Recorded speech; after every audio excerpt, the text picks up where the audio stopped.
Hi there, this is Mike Gonzalez with Green Party Media. I'm sorry, with Green Vigilante Media. I'm here today with Bridget Duffy, who is running for Pacifica City Council. Thanks for being here with us today, Bridget. You're welcome. Thank you for having me. So Bridget, the first time I met you, it was actually at an event. It was a panel as well as a book signing for the book, The End of Policing.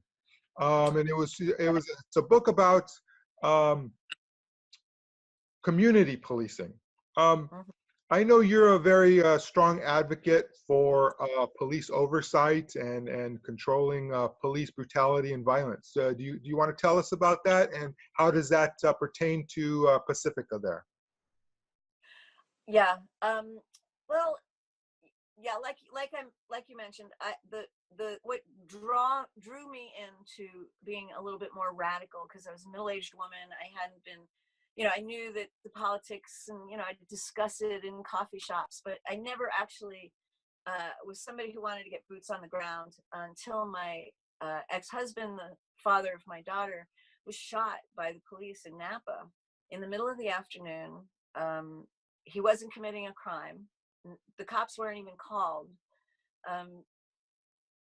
There was no reason for him to die that day, but he did. And the police officer did not only not get into trouble, he got promoted to the SWAT team.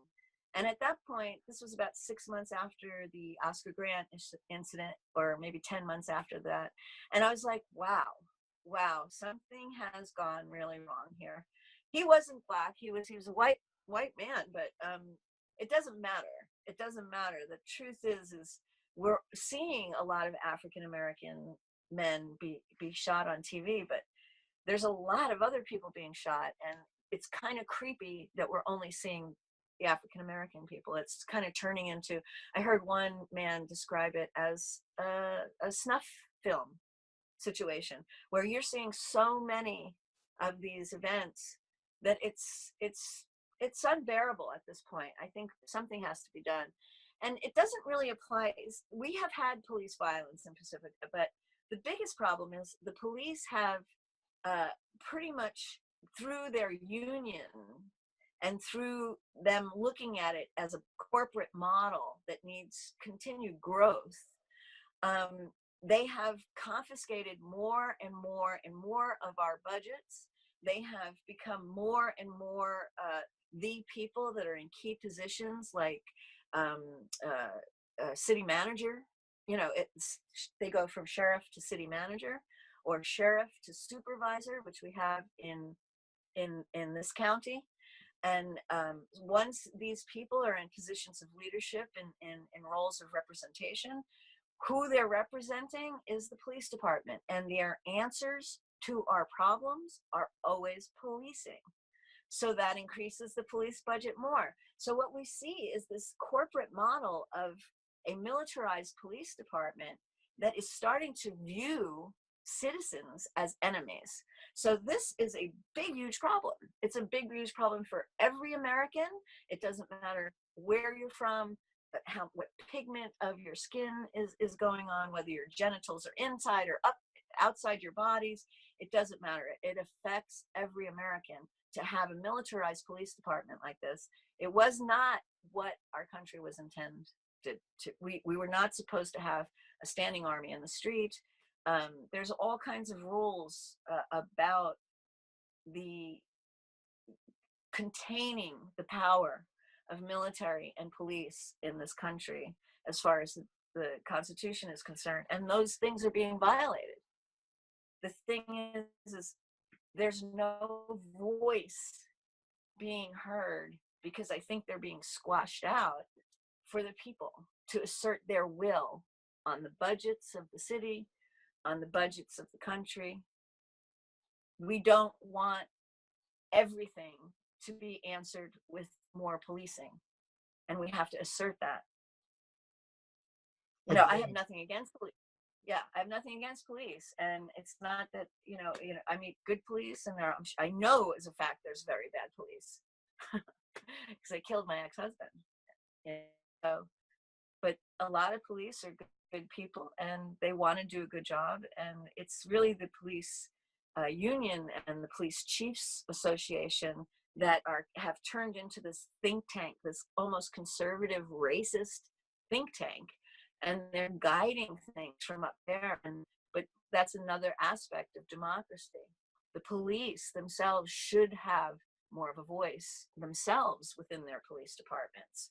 So we've really just lost democracy in every situation in our country over the course of the last couple of decades, I think.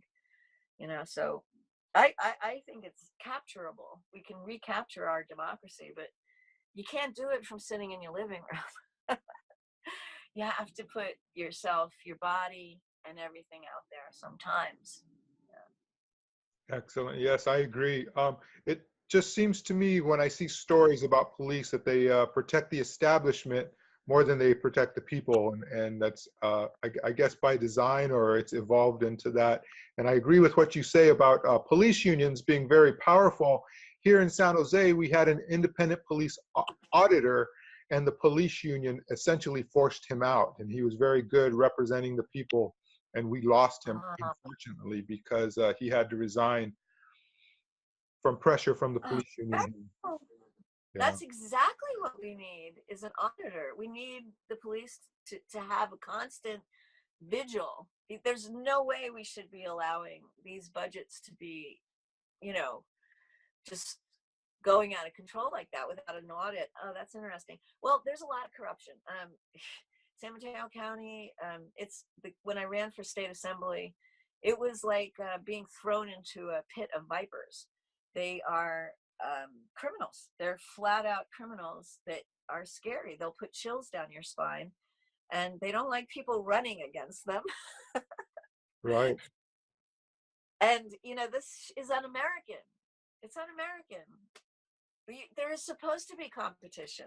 I mean, how often were we told in defense of capitalism that competition was what kept everything vital and everything, this is America and competition makes everything better. But yet politicians today have managed to wipe out all competition. So they don't even want a new voice on the panel. That's how secure they are in their positions of power, is they don't even have to allow somebody into a debate anymore. I thought, at least for the money that I spent running for state assembly, that I would at least get a seat in the debate and change the conversation a little bit between Kevin Mullen and the Republican. And I would have. That's the thing. I would have. Because I'm changing the conversation here in Pacifica. The narrative when we started our debates was a typical conservative lie that they were planning on, drilling over and over again about this thing called managed retreat. But it was a total smoke screen. And from the first debate, I wiped it out of the conversation because it is a non-issue. And if you know the logistics of it, you know that this is only being used to divide people. And it's based on a bunch of myth that doesn't even, that there was no substance to it. And sure enough, you never hear it hardly anymore. And it was supposed to be the only thing people were talking about. So just by me being in the debates, I managed to change the conversation about pure, unadulterated nothing to why are we building a seawall to protect a downtown that hasn't been built yet? Right. What? Who's benefiting from that? That's funny. I know. Hey, so in the past, we actually spoke on an issue. You were on a panel about women representation in government. I know you're a very strong advocate for women's rights. Do you want to talk about that and how that can benefit Pacifica? Yeah, well, I don't even think this should be a conversation we're having in 2018. This isn't Saudi Arabia. It's not the Roman Empire. It's not the Catholic Church. It's the United States of America, and it's 2018.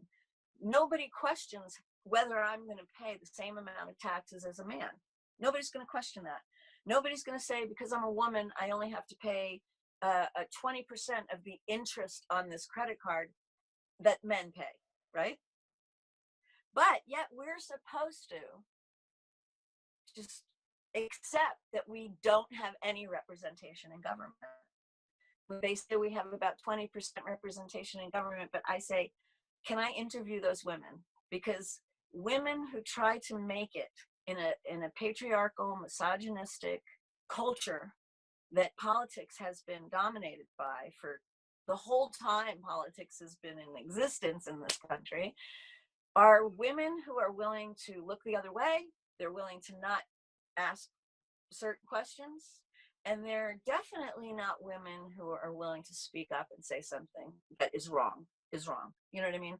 Like, this is what I'm getting in trouble for. I want truth. I know a lot of truth about my city because I've been sitting in on the city council's meetings a lot.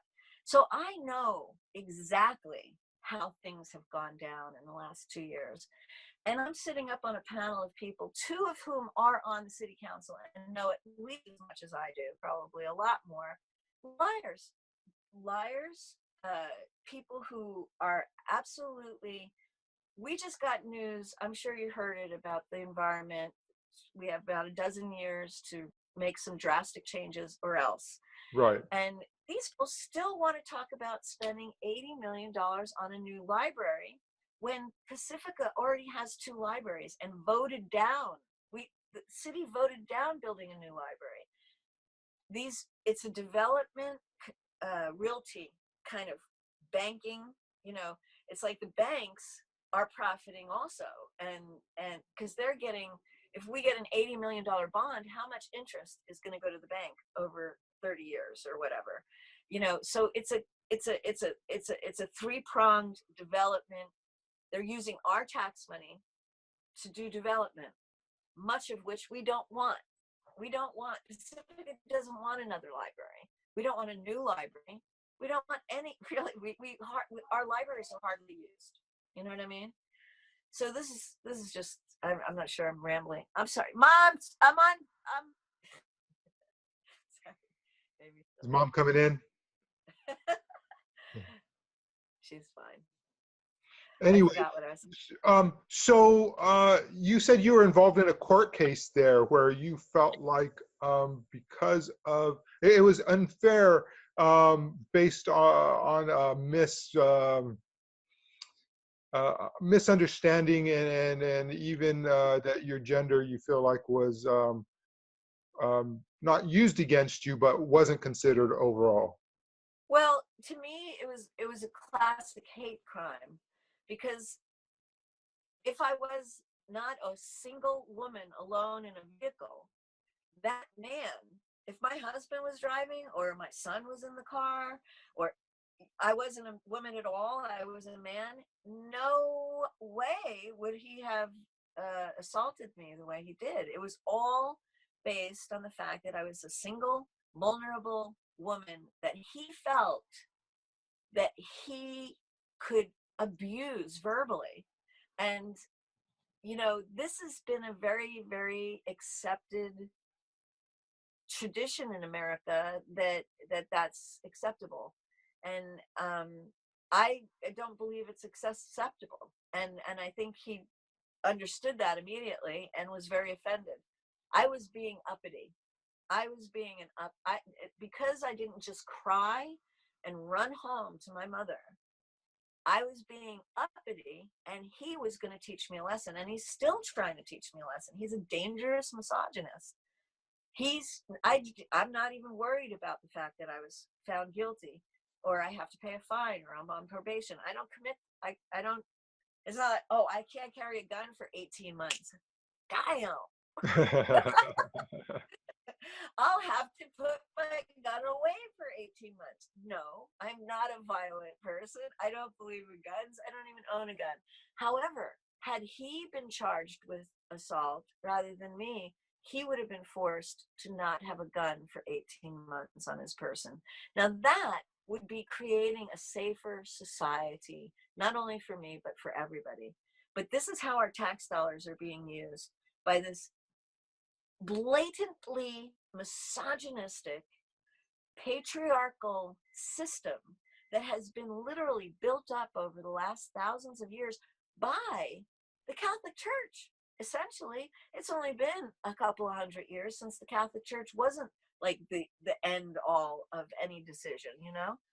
They were burning women at the stake for doing exactly what I'm doing right now, which is just speaking my mind. And, you know, they would do it today if they could. Absolutely. And it's pure misogyny and it's uncalled for. And, you know, this is what I'm saying. In 2018, I have rights. I'm just exercising my rights. I'm running for office and I'm speaking out and I'm advocating for other people to do it. And, you know, that's not a crime. That is not a crime. I'm not the one that is off base. Right. You know, I remember when we did our panel on women candidates in the Green Party, Sadie Fulton said something that really stuck with me. She said she doesn't just want to see more women in office. She wants to see femininity in government. And I thought that was That is very exactly right. profound. Yeah. Yeah. Amazing, because there's a lot of women, you know, in positions of power, but they all have this very masculine mindset. They like sports and they're very aggressive and they, you know, and it's like if you come in with, you know, cleavage or you're soft and round and talk about cookies, you know, they're like, oh, we can't have you in here. Right, right. Or talk We about family. stop.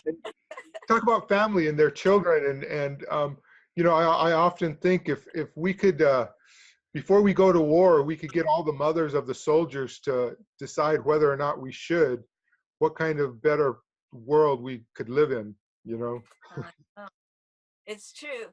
I mean, when you think about the tragedy of cutting out the whole half of the human race out of the discussion, I mean, you can see that this is why the planet is so out of balance.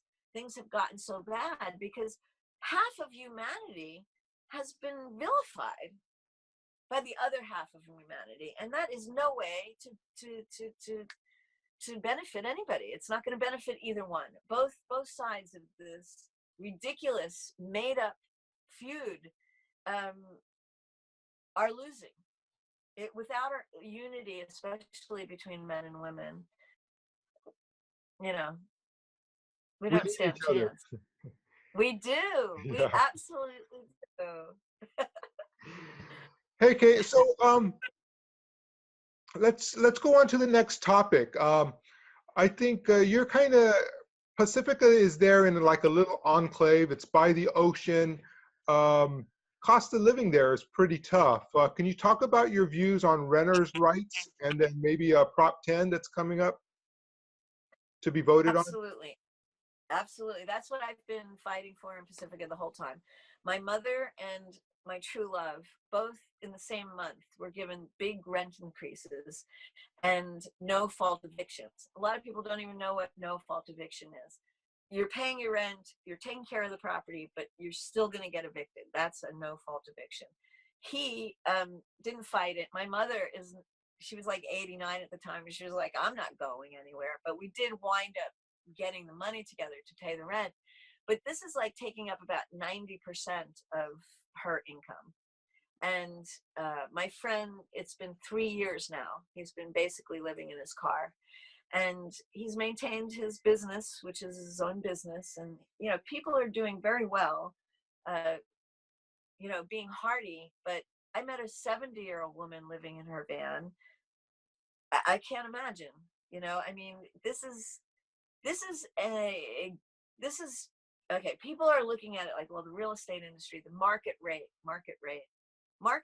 means what the market can stand. So as far as the real estate industry, $3,000 for a 1-bedroom in Pacifica is what the market can handle. But if you look at it, I've gone to places and I find out who exactly is living in these apartments for $3,000. Oftentimes, it's an immigrant family with 2 or 3 people working 2 or 3 jobs. This is a dominant narrative. A lot of the units are being held off the market because the realtors can get just as much of a tax write-off, $3,000 a month, as they could if somebody was living in it. And how easy is it to get somebody to be able to pay $3,000? So it's a false market, based on them that are profiting from it, creating a scarcity, right? So absolutely, the citizens of America are, this especially in San Mateo County, are being ripped off. Our politicians, the people that represent us, should be defending us against these egregious attacks, but they're not. So absolutely, I believe in rent control. I absolutely vote yes on Proposition 10. But at this point, I'm so pissed off. I'm like, let's go a little further than just stabilizing our rents.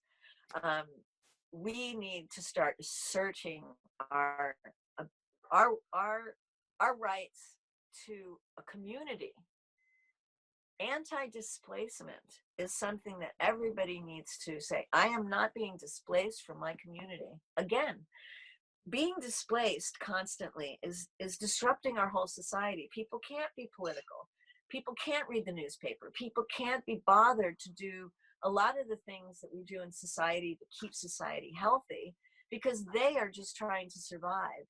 So it's literally like a manufactured disruption in our society. And in my opinion, we have to start thinking about who's really behind this. We talked about the Koch brothers. What if it's Saudi Arabia? What if Saudi Arabia is the ones that are flooding our market with Uber? They do have a connection to Uber. Uber drivers are coming here from other countries because Uber is paying for them to get here. So traffic, taxi drivers are going out of business. Apartment prices are skyrocketing. I mean, our society is literally in slow motion being crumbled before us on purpose. On purpose. And I'm like, let's not do that. Let's get our shit together. Let's enforce our will to be done in our government. We can do that. I'm absolutely positive. Civil disobedience. I don't call on civil disobedience. I call on civil obedience. Let us do what is our right and our duty to do. Let us do it together, and we can accomplish anything. I mean, this is my message. So whether I get elected or not, I'm not going to stop fighting for these things. I've been fighting for rent control because my mother is 92 years old, and if she moves out of her apartment, she'll be like a house plant that just, that's not going to work. She has a right to be here. She's been here 27 years. She's paid almost $500,000 in rent over the last 27 years. She has a right to be in her apartment. And she's willing to get taken out in handcuffs. In the short time I've known you to be a pretty effective activist. So I know, win or lose, you're out there fighting for these rights. So let's touch on Pacifica is a very nice place. I'm telling people that it's by the ocean. It's an oceanside community. Yeah. Are there environmental issues there that need to be improved?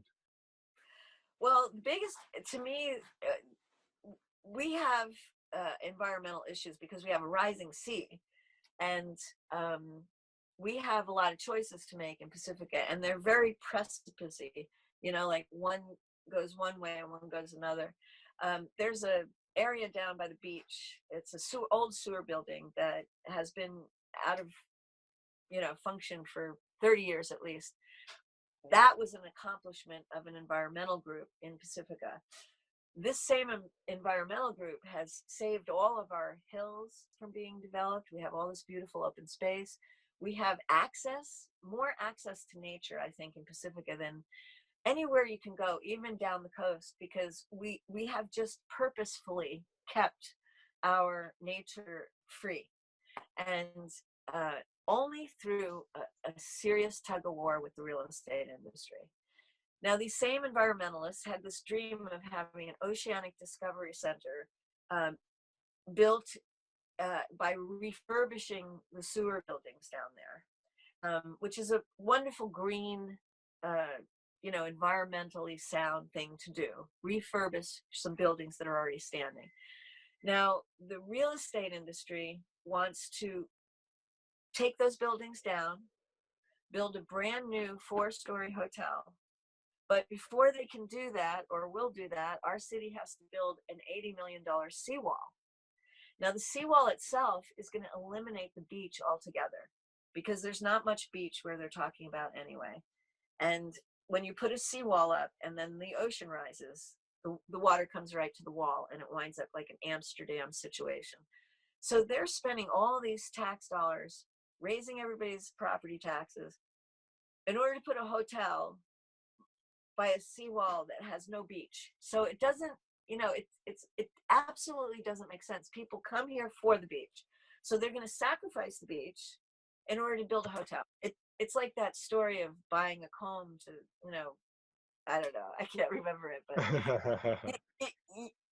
you're going to lose the beach. And I can't get this through people's heads that we don't have to in other words, Pacifica doesn't have to do anything drastic to make a really good decision for the environment. All we have to do right now is not allow the development that hasn't happened yet. But not one person other than myself on the panel of 7 people running for city council. I am the only green, not only in my political party, but in my nature, in what I'm saying. I'm saying no, don't build adjacent to a rising sea. We don't know what the sea is going to do. It could be so, as you know as well as I do, but we're dealing with people who still are struggling with the idea that man is even causing climate change. So it's a real frustrating experience for me, because even the progressive people are still saying, oh yeah, let's build the seawall and build this 4-story hotel. And I'm like, that's just not green. That just is not green. It doesn't sound very practical either. It's not practical. It's not even conservative. They call it, that's not conservative either. So, in addition to your perspective on the environment, you're also planning on attending the Monsanto shutdown this Sunday in Woodland, the Woodland plant at Monsanto, the seeding facility. Can you tell us a little bit about that, and then about you know, GMOs, or your perspective on GMOs? Yeah, I hope it's on Monday morning. I thought it was Monday at 4:45 in the morning. Yeah, Monday morning. What did I say? Did I say a different day? And you said Sunday. Oh, I'm sorry. Yeah, it's Monday morning, the 15th. Early morning, like you said, like 4 o'clock in the morning or something like that. Well, I'm excited to go. I've never done it. I know a little bit about Monsanto's. I mean, everybody does. And GMOs are banned in 60 other Western nations. The statistics on Americans and obesity, if you look at when GMOs were released onto the market in America, it's clear that the change in Americans when it came to obesity, whereas when I was a child, there was very little obesity. There was maybe one fat kid in the class, and you know, there's a couple of fat people in town, but almost everybody was a healthy weight. And they released these GMOs onto the market, and suddenly everybody puffed up like they were, you know, swollen practically. Obviously, our food, we have to start looking at our food. I feel like we have to start localizing the production of our food. A lot of people are talking about doing indoor, indoor grows with vegetables, local farming, the hillsides. We need to start thinking about the food supply being tainted in the United States of America, especially when you think about all of the violations upon our rights over the last couple of decades, and the inaction of most Americans. Something has gone very wrong, and it very well could be our food supply, and we have to start thinking about that. And GMOs would be the first of the suspects to me. I would be like, okay, well, let's get rid of that and see if that helps. Sure, there's a lot of other things, especially chemicals and pesticides, but who's using the chemicals and the pesticides but at big ag like Monsanto's? If we were subsidizing organic farms, small organic local farms, to the tune of the same amount of money we're subsidizing Monsanto's and other big growers, which are growing GMO products that shouldn't be consumed by human beings, we could easily have a very, an unending supply of beautiful fruits and vegetables and even livestock. We don't have to be growing our livestock the way we are in those horrible situations. We don't need to eat that much meat anymore. Everything is changing. People are ready to change, and I think our economy has come to the point where we understand what needs to change. The problem is we have a stuck government. We have a government that is only representing a minority in our country. So it's the corporate minority, I think. Well, the corporations, corporations are supposed to be people, and people are only citizens of this country if they're here.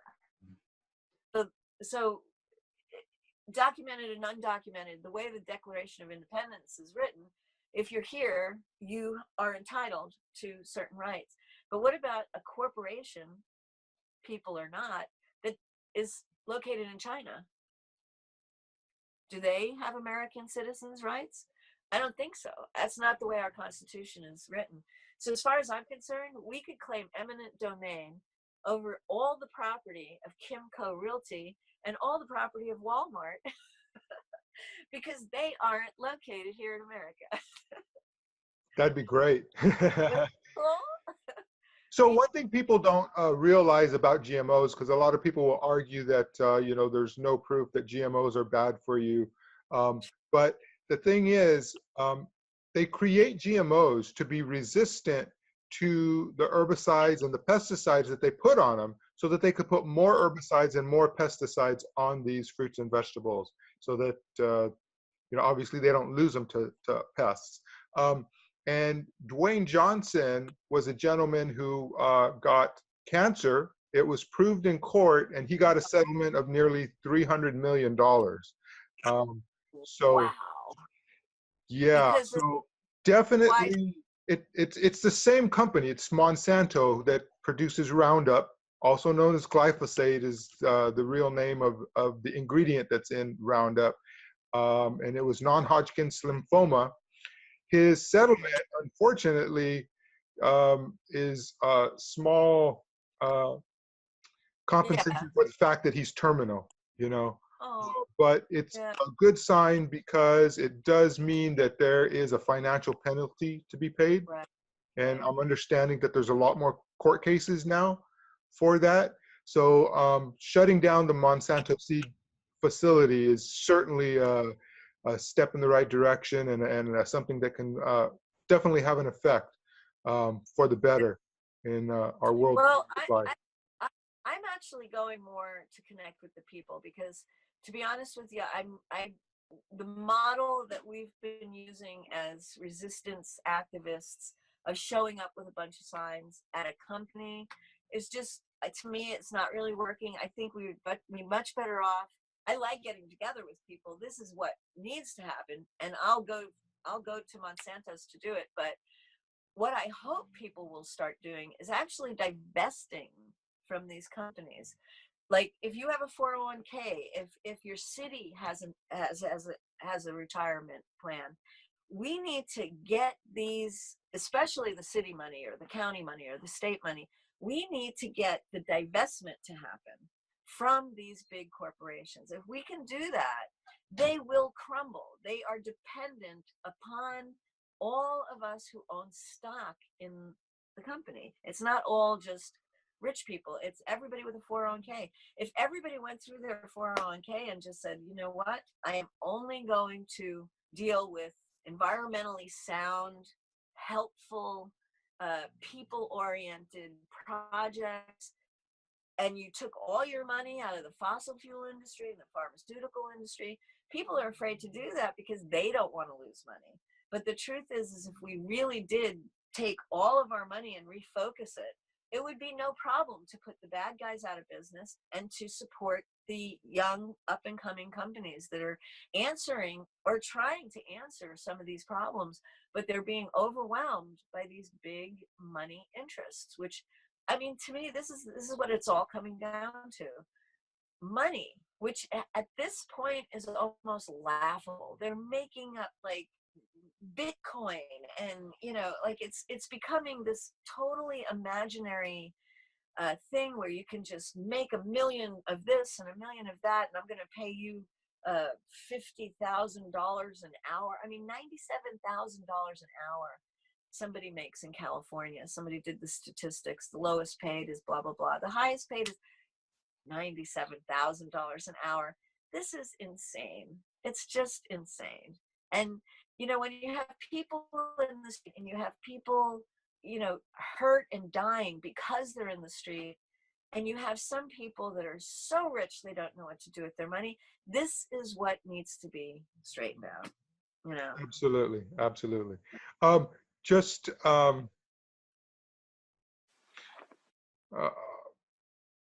another note about investing has to do with money. I have an activist. He's with 350.org, and he's been studying investments in fossil fuels versus investments in renewable energy industries, and that the renewable energy industry is actually outperforming the fossil fuel industry.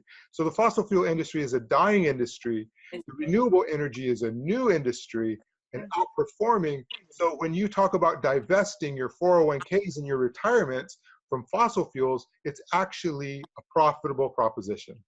Yes, it's true. So that's awesome. Anyway, Bridget, is there anything else you want to cover? I can't think of anything. I just want to say thank you so much, Michael. You are a hero. The United States of America right now is a very dangerous place for journalists, and you are doing what people that are getting paid a lot of money to do this are not doing. So you are an amazing piece of what may save the United States of America. So thank you. Oh, well, thank you for that. I hope we can get more and more effective as we go on. But definitely, people. I don't know what you call us. If you call us left or progressive or green. I'm starting to really like the term green as opposed to anything else. But our voices are not heard, in corporate media. And so we have to make our own media, and that's what this is all about. And I appreciate you acknowledging that.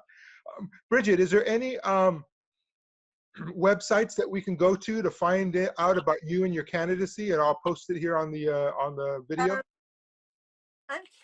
I only really have a Facebook page. I haven't really been able to get, but I have this cool pamphlet. If anybody sees it in a coffee shop or something in Pacifica, I'm trying to get people to color it and like send it around your friends, and everybody color one little piece, and then you can see what we could do together, and it would be recycling the paper, and everybody would be reading about it. But basically, just getting some ideas out there and trying to get people, just thinking about.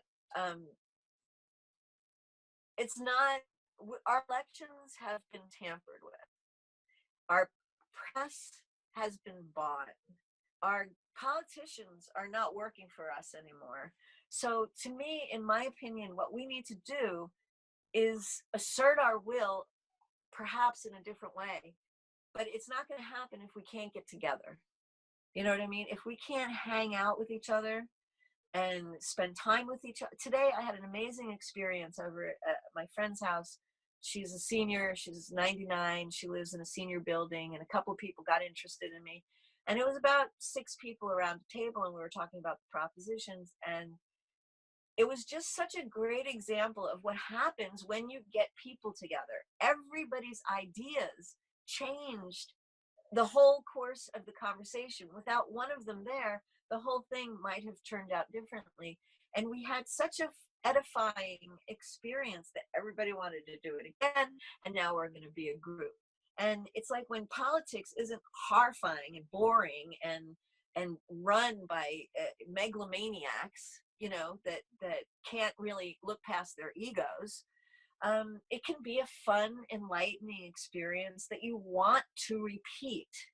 And I think that's the kind of organic experience that could make the difference here right now, is if people got together with their own friends and their own family and started saying, what can we do together? Not visit a group in the East Bay or go up to San Francisco, or even, you know, I'm going up to Monsanto because I have a house up in Monsanto in Sacramento, and I'm attached to the political movement up there and I want to stay connected to it. But that's why I'm going. Otherwise, I'm all about Pacifica and all about my neighbors and all about here, because we can't change anything out there, but we absolutely can change what's happening here. And that's how everything can change. And so I'm really hoping that, you know, humanity, we all have that divinity of the earth inside of us, because we were all made of the earth. And the earth is amazing at impossible situations. So as earthlings, I believe we can pull this off. I think, yes, we can. Excellent. Well, I hope everybody considers voting for Bridget Duffy for Pacifica City Council, and we could get the Greens in there and start working for the people. Definitely. Thanks for being with us, Bridget. Thanks, Michael. I hope I see you soon, and I'll send you some video. Awesome. Okay.